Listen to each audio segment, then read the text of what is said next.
જો બેટા, કૃષ્ણ ભગવાને દ્વાપર યુગમાં માતા દેવકીના ગર્ભમાંથી કંસના કારાગારમાં જન્મ લીધો હતો. પણ ભગવાન કારાગારમાં કેમ હતા?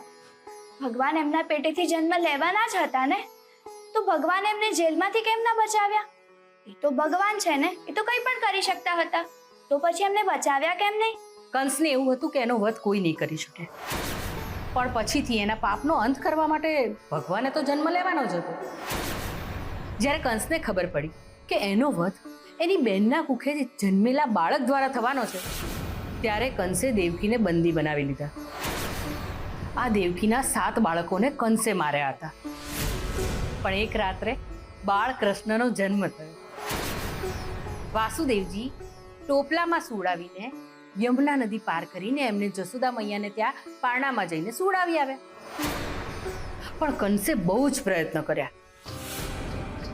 માં દેવકીના 7 બાળકોના વધ પછી ભગવાન શ્રી કૃષ્ણનો જન્મ થયો હતો.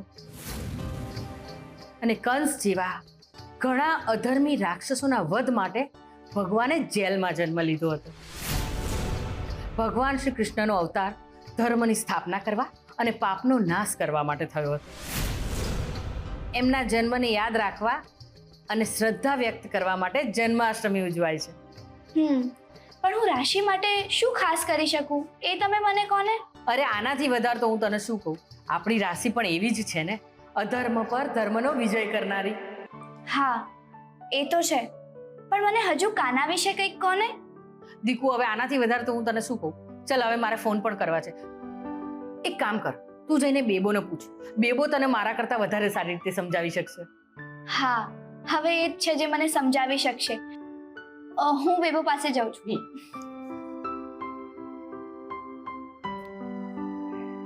હા સંગીતાબેન, સાંભળ્યું? અમારા રાશિને એવોર્ડ મળ્યો.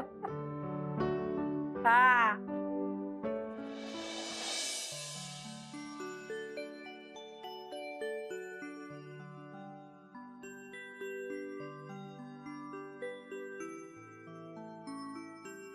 બેબો, हाँ हाँ बेटा बोल. એક હેલ્પ કરશો? बोल ने. વાત એમ છે કે મને ભગવાનના જન્મ વિશે તો માસી દાદીએ બધું જ કહ્યું, પણ હવે મારે એમની લીલાઓ વિશે જાણવું છે. બેટા, ભગવાન શ્રી કૃષ્ણનું જીવન જ આખું લીલામય હતું. રામ ભગવાન એ મર્યાદા પુરુષોત્તમ હતા, પણ શ્રી કૃષ્ણ એ પૂર્ણ પુરુષોત્તમ હતા. ભગવાનની લીલાઓ તો અનંત છે. બાળપણમાં માખણ ચોરવાથી લઈ અને પૂતના, અગાસુર, પ્રલંબાસુર જેવા ઘણા રાક્ષસોનો એમણે વધ કર્યો. જવાનીમાં મથુરા ઉપર વિજય મેળવ્યો. હસ્તિનાપુરમાં એમણે શાંતિદૂત તરીકે યાત્રા કરી. રાધાજીનો પ્રેમ પામ્યા. રાસલીલા થકી ઘણી સ્ત્રીઓને પ્રેમમય અને ભક્તિમય કરી. તને શું શું કહું, એ માત્ર ભગવાન જ નહીં, પૂર્ણ પુરુષોત્તમ હતા. એ દાર્શનિક, રણનીતિજ્ઞ, સાથી, પ્રેમી અને શ્રેષ્ઠ માર્ગદર્શક પણ હતા. એમનું સમગ્ર જીવન લીલાઓથી ભરેલું છે. શ્રી કૃષ્ણ કહેશે કે પ્રેમથી જીવો, ધર્મથી ચાલો, હિંમતથી લડો અને ભક્તિથી જોડાઓ. હા, મારે આ જન્માષ્ટમીના દિવસે કંઈક ખાસ કરવું છે. મારે એવું કંઈક કરવું છે જે જોઈને રાશિ ખુશ થઈ જાય. એવું તે શું કરીશ તું? એ હું વિચારીશ.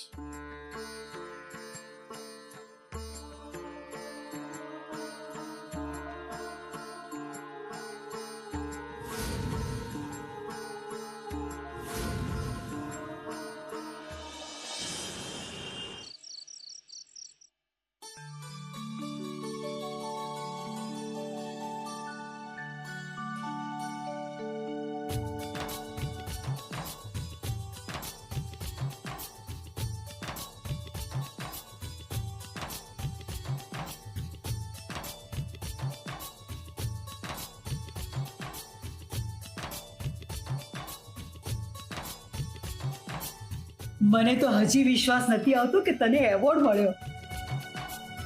હા હા, મેં તો છે ને બધાને કહી દીધું સર કે રાશિબુનને અવોર્ડ મળ્યો સર. અને તમે પેલો વિડીયો જોયો દીકુબુને બનાવી? હા, એમાં તો લાખો વ્યૂ આવ્યા છે. ઘણા બધા લોકોએ વિડીયો જોયો છે અને ઘણા બધાના મને ડીએમ્સ પણ આવ્યા છે.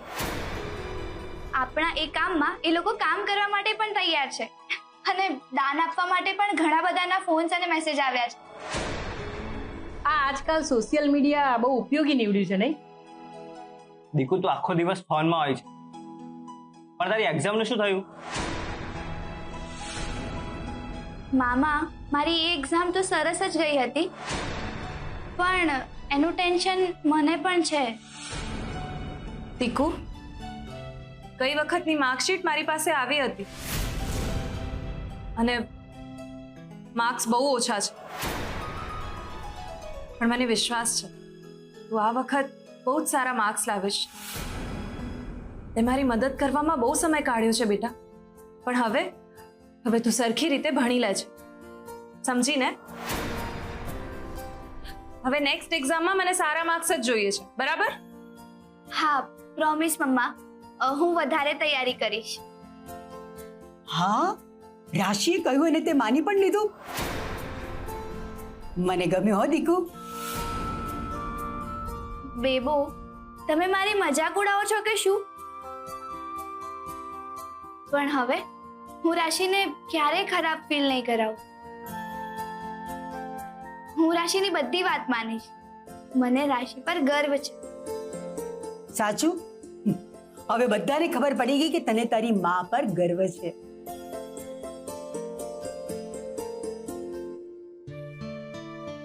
હા, અને માં, આજે હું બધાની સામે એ પણ કહી દઉં કે આઈ એમ સો સોરી. ઘણીવાર મેં તને બહુ જ ખોટું કહ્યું. તારા માટે બહુ જ ખરાબ ફિલિંગ્સ રાખી. ના દીકુ, એની કંઈ જ જરૂર નથી. પેલું સાંભળ્યું છે ને તે, જાગ્યા ત્યારથી સવાર. ઈશ્વર દરેકને એની ભૂલ સુધારવાનો એક મોકો તો આપે જ છે. બસ એ અવસરને ઓળખવાની અને એનો સાચો ઉપયોગ કરવાની જરૂર હોય છે. તે મને બોન મેરો આપીને તારી ભૂલ સુધારી લીધી છે, એટલે પ્લીઝ હવે તું સોરી ના કહીશ. આઈ એમ સો પ્રાઉડ ઓફ યુ મમ્મા.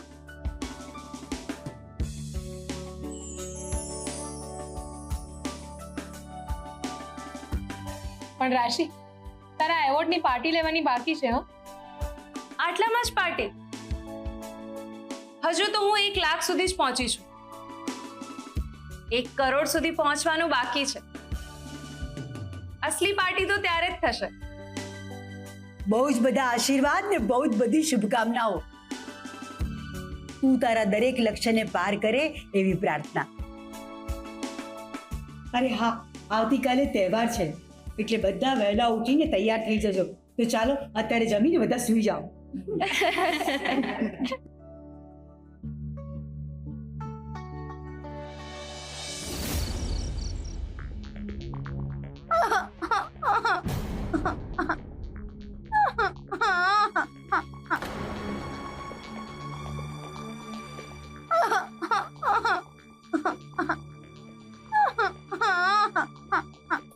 આટલી રાતે બાળકના રડવાનો અવાજ? મને લાગે છે બાળક બહાર છે, કારણ કે અવાજ તો બહારથી જ આવે છે. પણ આ બાળક છે કોનું? અને અત્યારે અહીં ક્યાંથી? અને આટલું બધું રડે છે કેમ? કોઈ આ બાળકને આપણા ઘર પાસે મૂકી ગયું લાગે છે. બાળક કોનું છે, ક્યાંથી આવ્યું, એ પ્રશ્ન તો મને પણ થાય છે. મને લાગે છે કે આ બાળકની માં આજુબાજુ જ હશે. આ બાળકનું ધ્યાન રાખવા માટે કોઈક તો હશે ને. આપણે બહાર જઈને જોઈએ તો ખરા. હા, તમે લોકો જરા બહાર જઈને જુઓ. બહુ જ રડે છે, એને શાંત કરવું પડશે. હા મમ્મી, હું જઉં છું જોવા. માં, હું પણ આવું છું. હા, કોઈ એની આજુબાજુમાં હોય તો આવી રીતે મૂકીને કેમ જાય?